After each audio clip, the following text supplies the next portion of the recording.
it's just a few people that are Calico people that have a connection to Orange County. And there's about 20 there, but I'll make more. And so Knott is in there, of course, on the list, you know. So he bought the place here. He'd heard stories about it as a young kid. His uncle, John King, had been a sheriff up here. So as a young boy in Pomona, Walter Knott and his brother Elton grew up hearing about kind of this Wild West town. So he kind of already knew about it, even before he would even find out he was going to buy this place. But he was homesteading in Newberry Springs, about 20 miles from here, and 1915, 1917, tried to be a farmer like his tradition was, and came exploring up here to see. And one of the biographies about him talks about him going into abandoned saloons and actually seeing wallpaper peeling and playing cards strewn around and all that. So I wish he'd taken pictures and saved them for us. But he was able to, that was his memory lane thing, you know, able to see what his uncle had talked about. But anyway, I guess I should get to why he didn't even want it, why he ended up with it. But we're standing right here on the main street. There was just one main street, so it wasn't a really big place at all. Not as big as a Virginia City or Tombstone or one of those places.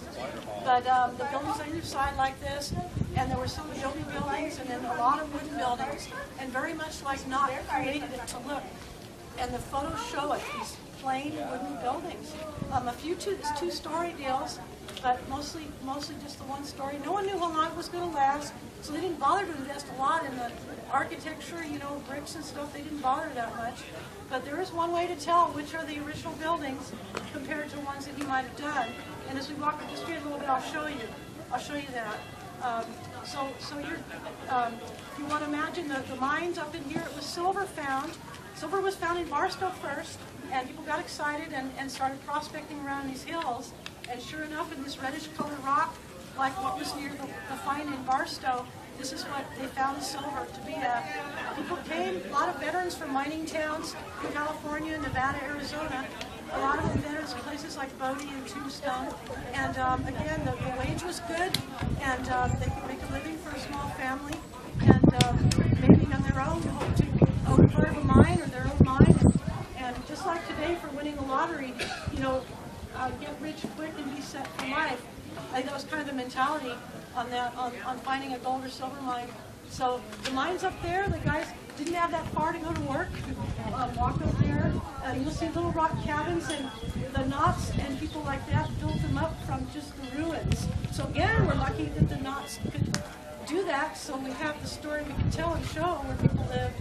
But a lot of families were behind in the rear of their building. A lot had a business in front, and then they had their quarters, private quarters in back. So kind of a modest place.